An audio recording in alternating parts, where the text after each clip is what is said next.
Si tu veux récupérer ton ex, avec Lucie, on va te donner 3 techniques qui sont super puissantes et je te conseille absolument de la regarder si actuellement avec ton ex, tu n'arrives pas à obtenir les résultats que tu souhaites.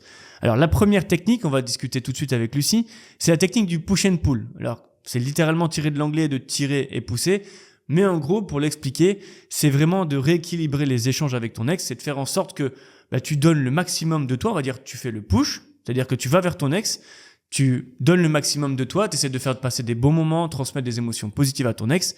Et le pull, c'est tu te retires et tu rentres entre guillemets dans des mini silences radio. Et moi, j'aime bien imaginer le push and pull avec 3 jours où tu te donnes à fond et 3 jours où tu fais presque le mort, comme si tu avais un nouveau projet et tu n'as pas le temps de répondre à ton ex parce que tu es sur ce nouveau projet qui te prend du temps et c'est ta priorité. Et le but aussi, c'est de montrer à ton ex que c'est pas ta priorité et que t'es pas là les larmes aux yeux tous les jours, tous les soirs à pleurer ton ex, mais plutôt que quand t'as envie de t'amuser et de parler avec ton ex, tu fais le push entre guillemets, et quand t'as envie de te retirer et de te concentrer sur toi, tu fais le pull. Est-ce que c'est bien résumé, Lucie? C'est plutôt même très bien résumé en soi. Ça va vraiment aider à ce que la relation soit rééquilibrée, parce que là, pour le moment, si tu regardes cette vidéo, c'est que c'est pas le cas. Si tu veux récupérer ton ex, ça c'est vraiment une technique qui va t'aider, parce que du coup, ça va permettre à ton ex de réfléchir à lui aussi comment il se comporte avec toi. Alors quand je dis lui, ça peut être elle, hein. Je dis pas que c'est que pour les hommes ou que pour les femmes. Du coup, le fait que toi tu pushes et tu pulls, ton ex va dire il revient, mais il revient pas en fait. Mais il revient et il revient pas. Et ça va un peu le perdre un peu dans ses sentiments, dans ce qu'il peut penser de toi, dans plein de choses. Et ça va recréer un petit peu ce rééquilibre qu'il y a entre vous, qu'il n'y a pas pour le moment en tout cas. Ouais, et au-delà même de rééquilibrer, le but aussi c'est de montrer un nouveau visage à ton ex, parce que si tu réponds toujours à ton ex, qu'est-ce qui va se passer? Ton ex va pas être en manque. Alors que là, si tu mets, quand on dit le push, c'est que t'es à fond sur ton ex. Enfin, quand je dis t'es à fond, c'est que tu donnes des émotions positives à ton ex, que tu fais passer entre guillemets des bons moments par des messages, ou même si t'as la chance de revoir ton ex.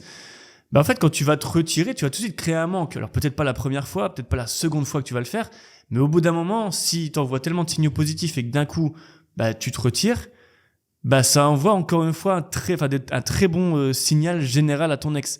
Que si t'es tout le temps là en train d'envoyer des messages à ton ex pour dire que ton ex tu l'aimes ou il ou elle te manque, t'envoies que des signaux entre guillemets de dépendance. Donc c'est des signaux négatifs.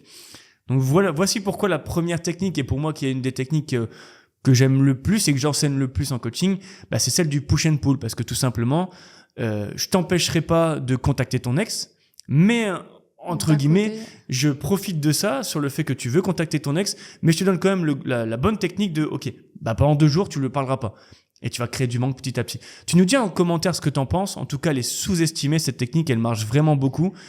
Alors, petit aparté, je sais que la question qui te brûle les lèvres, c'est « Est-ce que j'ai encore une chance avec mon ex ?» Et tu as raison, car cette question est primordiale avant d'avancer dans ta reconquête amoureuse. Et c'est pour cela qu'avec Florent, on a créé un test simple et gratuit qui détermine le pourcentage de chances que tu as de récupérer ton ex. Tu vas voir, c'est assez sympa à faire. Et pour faire ce test, rien de plus simple. Rendez-vous dans la description juste en dessous de la vidéo et clique sur le lien. Et je t'enverrai personnellement tes résultats dans les 24 heures. Et oui, je ne suis pas un robot non plus. Sur ce, bonne vidéo et bonne reconquête. Et voilà. Ouais, c'est même tirer un petit peu de la séduction où c'est un peu le côté flirt où je viens vers toi, mais en fait t'es pas vraiment ma priorité, du coup je te réponds plus et c'est un peu ça fait un peu comme si tu jouais sur plusieurs tableaux. Ça peut faire penser en tout cas à ton ex que tu joues sur plusieurs tableaux, et ça c'est une bonne chose. Ça va vraiment aider ton ex à se poser des questions. Est-ce que vraiment je regrette cette relation? Est-ce que je veux retourner avec? Qu'est-ce que je veux exactement? Parce que si je le recontacte et que je suis contente finalement qu'il me recontacte, puis d'un coup je suis énervée parce qu'il me recontacte plus, c'est qu'il y a du manque en fait finalement derrière tout ça. Donc c'est vraiment une hyper bonne technique qui est plus ou moins du coup facile à appliquer, comme tu l'as dit Florent, parce que souvent après une rupture, tu veux justement envoyer des messages à ton ex. Et là, le fait de on te dit tu peux, et d'un coup tu arrêtes. Il y a juste le moment où tu dois arrêter, où c'est un peu plus complexe, où on doit trouver des choses justement pour que tu arrives à ne pas répondre, ou en tout cas le moins possible du tout. Et ça, c'est vraiment une très bonne chose à faire. Ouais. On va pas rentrer non plus trop dans les détails, parce que t'imagines qu'on ferait une vidéo de 3-4 heures si on devait parler de comment échanger par message durant la période du push. Parce qu'effectivement, pendant cette période-là, t'es pas là en train d'effectivement dire je t'aime, etc. Tu manques, j'ai envie que tu reviennes, et après tu te retires. Non, faut pas du tout faire ça. Ce serait plutôt des messages qui vont faire appel à l'émotion positive de ton ex, rappeler subtilement un souvenir. Voilà, tiens, je me rappelle, j'ai pensé à ce moment où on a été au resto ensemble, t'avais mangé ça, j'avais mangé ça, c'était trop cool, par exemple, ou poser des questions, créer du mystère avec ton ex, et je trouve ça super bien de partir, d'avant d'aller dans le pool, entre guillemets, d'avant de se retirer, c'est de partir sur une question qui est un petit peu mystérieuse, etc., et de pas répondre, parce que ton ex va répondre à cette question, et toi, tu vas pas répondre avant 2-3 jours. Et je trouve ça super important. Et il y a aussi la question, quand faire le push and pull? Alors moi je le conseillerais jamais juste après la rupture. Parce qu'on va revenir du coup à la deuxième technique, c'est de faire le silence radio. Et pour moi, il faut faire juste après la rupture le silence radio au plus vite. Et le push and pull, c'est après. C'est un peu plus tard, quand il y a eu quelques semaines, quelques mois du coup de rupture amoureuse. Là, tu peux le mettre en place. Mais vraiment, renseigne-toi encore davantage dessus si tu veux. On a fait une vidéo dessus, mais le push and pull, extra fort. Ouais, et comme l'a dit Florent, du coup, la première technique en vrai qu'il faut mettre en place directement après ta rupture, ça sera plus le silence radio. Parce que pendant le silence radio, tu vas devoir prendre un petit peu sur toi, faire une grosse introspection par rapport à ta rupture, par rapport à ce que veut ton ex, pour justement comprendre ce dont il ou elle a besoin, pour pouvoir le ramener après tout ça. Alors le silence radio, on en parle tout le temps, je ne sais pas si tu es au courant, d'ailleurs dis-le nous en commentaire si tu le sais ou si tu le sais pas, combien de temps ça dure et autres, et après du coup je vais te donner la petite réponse. Donc le silence radio, c'est une période de non-contact que tu vas avoir avec ton ex juste après la rupture. Pourquoi le silence radio? Parce que si tu envoies directement des messages à ton ex après la rupture, tu vas pas du tout envoyer les bons signaux. Il y a eu la rupture, c'est que ton ex a besoin un peu d'espace, un peu de temps.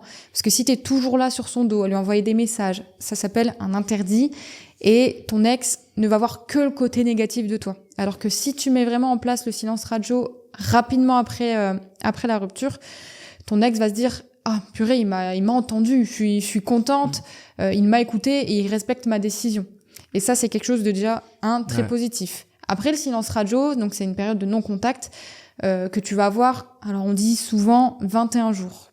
Pourquoi 21 jours? Parce que 21 jours, c'est le temps de mettre des habitudes en place, que ce soit pour toi ou pour ton ex. Parce que pendant ces 21 jours, tu seras pas juste là, voilà, j'envoie plus, je réponds plus à mon ex et je ne fais rien. Non, c'est le silence radio. Ok, tu n'envoies plus trop de contact avec ton ex. Alors bien sûr, il y a certains cas spécifiques dont on parlera après. Mais c'est 21 jours où, de ton côté, tu vas faire, comme je l'ai dit, une introspection. Tu vas essayer de comprendre les réels problèmes qu'il y avait dans ton couple. Tu vas changer par rapport à ces problèmes de couple. Tu vas t'améliorer et devenir une meilleure version de toi-même qui va changer après en positif. Et c'est justement après ce silence radio, après ces 21 jours, que tu pourras ensuite reprendre contact avec ton ex pour justement lui montrer ces changements. Alors ça sera pas un message voilà, je t'ai laissé 21 jours, j'ai découvert que c'est ça qui allait pas, maintenant j'ai changé, on se remet ensemble. Bien sûr que non, ça serait beaucoup trop simple. Ouais. C'est beaucoup plus subtil que ça, mais en gros, voilà ce que c'est la technique du silence radio. Je sais pas si j'ai oublié quelque chose ou non, ou c'est top. De toute façon, il faut vraiment se mettre en condition. La rupture, enfin prendre une vue d'ensemble. Genre, il y a eu la rupture. Ok. Maintenant, le premier truc à faire, c'est de redorer son image. Parce qu'après une rupture, ça veut dire que si ton ex t'a quitté, c'est principalement ça. Et c'est certainement, t'as raison aussi d'être venu sur cette vidéo. Ton ex t'a quitté, il a une image qui est plutôt négative de toi. Redorer ton image. Si tu fais un silence radio et que tu n'envoies plus de contact, rien que ça, tu vas montrer que, plutôt tu vas le faire, tu vas montrer que t'acceptes la rupture et que tu veux pas forcer ton ex. Tu respectes, entre guillemets, la décision de ton ex. Donc ça, bon point pour toi. Et le push and pull qu'on a dit tout à l'heure, effectivement, tu le mets après en place parce qu'on est plus sur de la séduction. Il y a un petit peu ce côté manipulation parce que c'est pas vraiment de la manipulation négative, c'est de faire en sorte, c'est de la séduction, de toute façon. C'est de la séduction. On essaye de faire en sorte de faire revenir son ex tout doucement et naturellement, pas forcer son ex. On essaie de persuader son ex de revenir et pas de le convaincre. Convaincre, c'est de le faire par A plus B avec des faits, alors que persuader son ex, c'est de jouer sur les émotions. Et c'est exactement ce qu'il faut faire pour faire revenir ton ex. Mais après, je pense que tu as tout dit sur le silence radio. Effectivement, 21 jours, comme tu dis, créer des habitudes, c'est aussi donc créer l'habitude chez ton ex de OK, ça fait 20 jours que mon ex m'envoie plus trop de messages ou de temps en temps des petits trucs parce que mon ex a pensé à moi ou voulait rendre mes affaires par exemple. Rien de chiant. entre guillemets.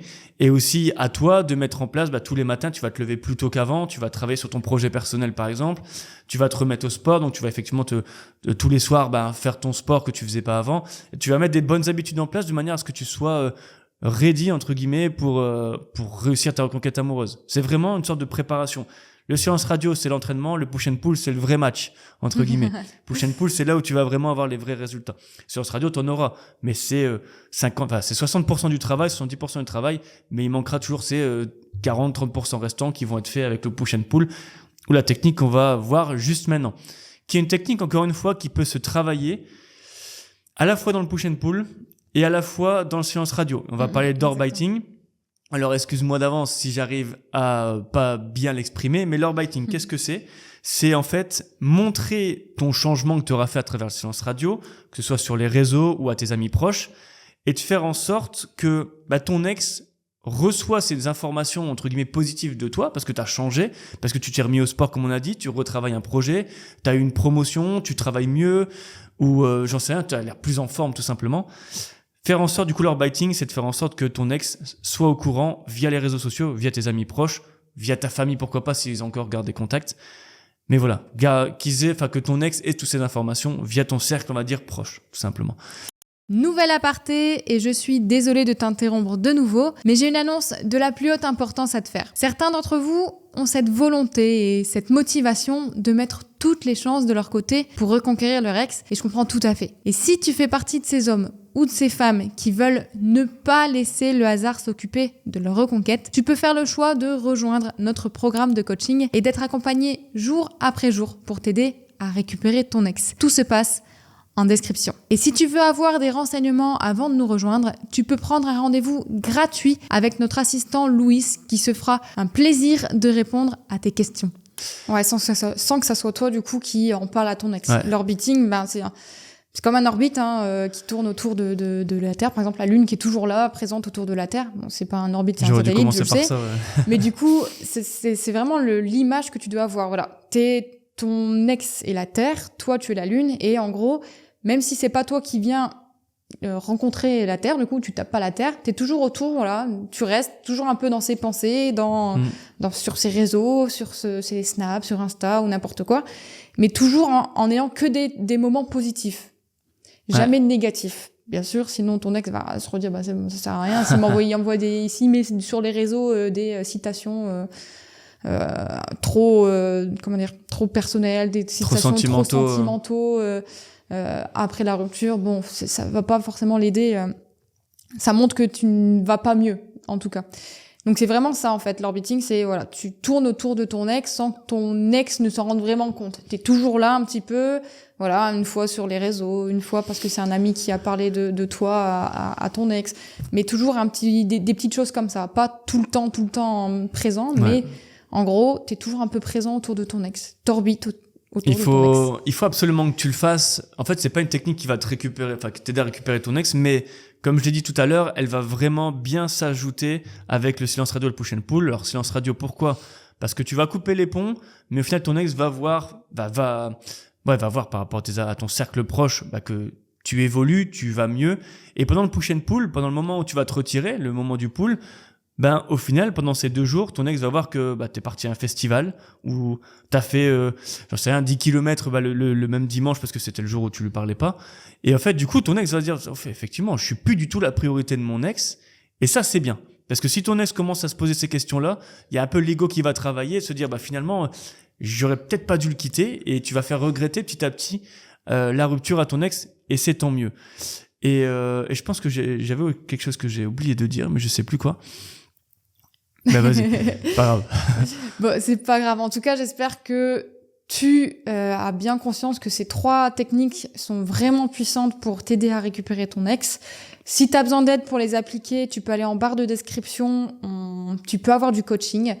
Tu peux aussi avoir un appel avec un assistant, notre assistant Louis, si tu as besoin de poser des questions parce que tu n'es pas sûr, tu n'es pas certain, juste parce que tu as des questions, il se fera un plaisir de te répondre.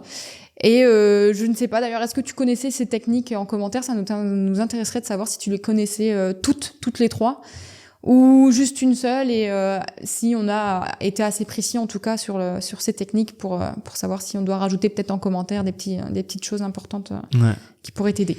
En tout cas, essaye absolument au moins une des 3 techniques. Si tu peux en faire 2, enfin l'ore biting plus une autre, c'est encore mieux. Ouais. On te souhaite le meilleur. On se retrouve dans une prochaine vidéo. Bisous. Salut.